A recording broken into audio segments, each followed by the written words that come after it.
ازيكم عاملين ايه؟ يا رب تكونوا بخير. اوقات كتير بنتعب، مش تعب جسد لكن تعب في قلبنا. بنحس اننا لوحدنا وان مفيش حد شايف اللي جوانا ولا حد حاسس باللي احنا بنعدي بيه. بس الحقيقة ان في كل لحظة تعب في عين شايفانا وفي قلب كبير عمره ما نسي حد مننا. في الوقت اللي بنحس فيه بضيقة، لما بنحس ان احنا حتى مش قادرين نكمل، ربنا بيكون قريب مننا جدا، بيطبطب على قلبنا وبيقول لنا انا معاكم ما تخافوش.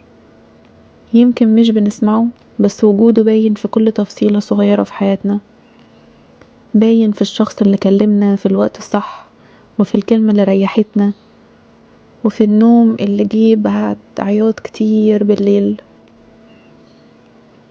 ربنا مش بيحل مشاكلنا، ده بيعلمنا كمان ازاي نعديها واحنا اقوى. يمكن الطريق يكون طويل، بس هو اللي ماشي جنبنا خطوة بخطوة ما بيسيبناش. حتى لما احنا بنسيبه هو بيفضل مستنينا ان احنا نرجع له تاني. الصلاة مش مجرد كلمات احنا بنقولها، في لحظة كده بنفتح فيها قلبنا للي فهمنا من غير شرح. بنحكي له كل اللي مخوفنا، كل اللي وجعنا، نحكي له عن ولادنا، عن الناس اللي ظلمتنا، وعن الناس اللي احنا مش قادرين نسامحهم. وفي الهدوء بنسمع الرد جوه نفسنا. كل اللي محتاجه منك انك تتكلمي معاه بطريقتك، بلغتك، بدموعك، بسكوت. لان هو مش مستني كلام منمق، هو مستني ان قلبنا يكون صادق فعلا في الصلاة.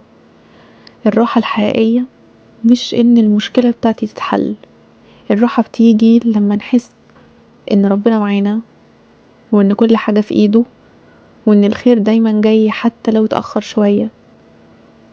فما تقلقيش، انتي مش حقك رايح، ودعوتك دي مش ضايعة، وربنا عمره ما بيتأخر، بس هو بيختار الوقت المناسب.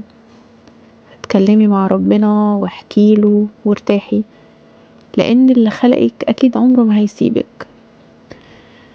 في اخر كل حاجة بنكتشف ان ربنا ما كانش بعيد عننا، هو كان معانا في تفاصيل صغيرة احنا ما خدناش بالنا منها.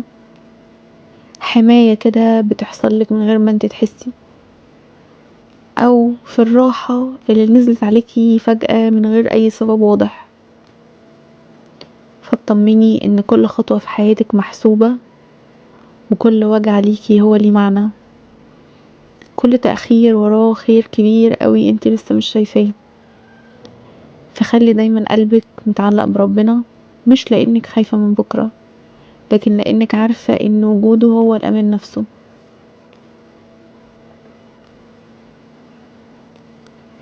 بنسمع الرد كده جوه نفسنا اللي هو سيبيها عليا، انا شايفك، انا هجيبلك حقك في الوقت المناسب. ربنا مش بينسى تعبك، مش بينسى دموعك ولا خوفك على الناس اللي انت بتحبيهم. كل مرة بتدعيله بحب وبخوف حتى على ولادك، هو بيسمع وبيطمنك من غير كلام. يمكن تجيلك الرد على هيئة ابتسامة في وش ابنك، او نومة مريحة بعد تعب، او حتى احساس بسيط جواكي بيقولك انتي عيالك بخير. الراحة الحقيقية مش في ان كل حاجة تبقى تمام، لكن في انك تبقي واثقة ان حتى لو الدنيا مقلوبة، في قوة اكبر منك شايلة كل ده، قوة بتحبك وبتحافظ عليكي. اللي بيطمنا مش ان بكرة سهل، لكن اننا مش لوحدنا بكرة. كل يوم بنصحى فيه بنبتدي من جديد، بنحمد ربنا على اللي عندنا ونسيب له اللي احنا مش فاهمينه.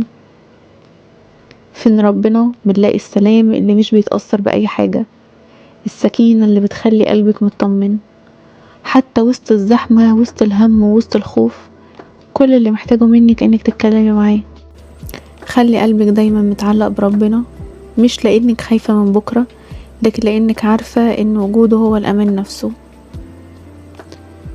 واخيرا، لو عجبكم الفيديو ما تنسوش تعملوا لايك وتشتركوا في القناة وتفعلوا زر الجرس عشان يوصل لكم كل فيديو جديد احنا بننزله.